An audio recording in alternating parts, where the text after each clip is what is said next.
ഈശോയിൽ സ്നേഹം നിറഞ്ഞ സഹോദരി സഹോദരന്മാരെ, ക്രിസ്മസ് സന്ദേശം 7-ാം ദിവസം. അദൃശ്യനായ ദൈവത്തെ ഈ ലോകത്തിന് വെളിപ്പെടുത്താൻ വേണ്ടി ഈ ഭൂമിയിൽ അവതരിച്ച ദൈവമാണ് ഈശോ. യോഹന്നാന്റെ സുവിശേഷം 1-ാം അധ്യായം 18-ാമത്തെ വചനത്തിൽ നാം ഇപ്രകാരം കാണുന്നു: ആരും ഒരിക്കലും ദൈവത്തെ കണ്ടിട്ടില്ല. ദൈവവുമായി ഗാഢബന്ധം പുലർത്തുന്ന ഏകജാതനാണ് ആ ദൈവത്തെ ഈ ലോകത്തിന് വെളിപ്പെടുത്തിയത്. ആരും ഒരിക്കലും ദൈവത്തെ കണ്ടിട്ടില്ല. ദൈവം അദൃശ്യനാണ്, രൂപമില്ലാത്തവനാണ്. അദൃശ്യനായ ഒരു ദൈവത്തെ എങ്ങനെ കാണും? രൂപമില്ലാത്തൊരു ദൈവത്തോട് എങ്ങനെ സംസാരിക്കും? അപ്പോൾ മനുഷ്യരാശി മുഴുവൻ ഈ കാണപ്പെടാത്ത ദൈവത്തെക്കുറിച്ച് കാത്തിരിക്കുന്നവരായിരുന്നു.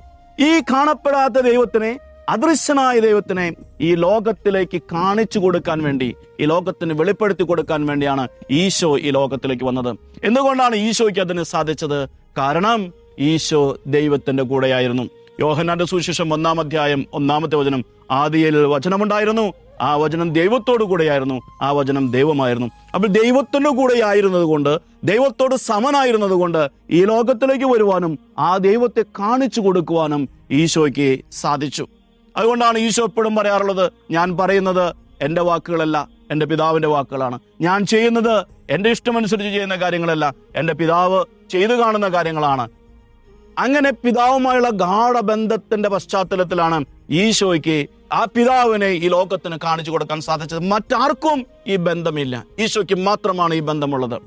വിശുദ്ധ പൗലോസ്ലീഹ കൊളോസ്സുകാർക്ക് എഴുതിയ ലേഖനം 1-ാം അധ്യായം 15-ാമത്തെ വചനത്തിൽ പറയുന്നു: അദൃശ്യനായ ദൈവത്തിന്റെ പ്രതീകമാണ്, പ്രതിരൂപമാണ് ഈശോ. ഈശോയെ കണ്ടാൽ ദൈവത്തെ കണ്ട പോലെ. അതുകൊണ്ട് അദൃശ്യനായ ദൈവത്തെ കാണണമെങ്കിൽ ഈശോയെ നമ്മൾ കാണണം. ഈശോയാണ് ദൈവത്തിലേക്കുള്ള വഴി. ഈശോയാണ് നമുക്ക് ഈ ദൈവത്തെ കാണിച്ചു തരുന്നത്. വിശുദ്ധ യോഹന്നാന്റെ സുവിശേഷം 14-ാം അധ്യായം 9-ാമത്തെ വചനത്തിൽ ഈശോ തന്നെ ഇക്കാര്യം പറഞ്ഞിട്ടുണ്ട്: എന്നെ കാണുന്നവൻ പിതാവിനെ കാണുന്നു. അപ്പോൾ അദൃശ്യനാണ് ദൈവം എന്ന ആ വലിയ ഒരു പ്രശ്നത്തിന് പരിഹാരമായി ഈശോയെ കണ്ടാൽ മതി, ദൈവത്തെ കാണാം. ഈശോയെ ശ്രവിച്ചാൽ മതി, പിതാവിനെ ശ്രവിക്കാം. ഈ ക്രിസ്മസിന്റെ അവസരത്തിൽ യേശുവിനെ കാണുവാനും പിതാവിനെ അറിയുവാനും പിതാവിലേക്ക് നീങ്ങുവാനുമുള്ള കൃപയ്ക്ക് വേണ്ടി നമുക്ക് പ്രാർത്ഥിക്കാം. ഈശോയാണ് ഈ ദൈവത്തെ ലോകത്തിന് കാണിച്ചു കൊടുത്തത്. ഈശോയിലൂടെയാണ് നമ്മൾ ദൈവത്തെ കാണേണ്ടത്. ഈ കൃപയ്ക്ക് വേണ്ടി നമുക്ക് പ്രാർത്ഥിക്കാം. സർവശക്തനായ ദൈവം നമ്മെ സമൃദ്ധമായി അനുഗ്രഹിക്കട്ടെ.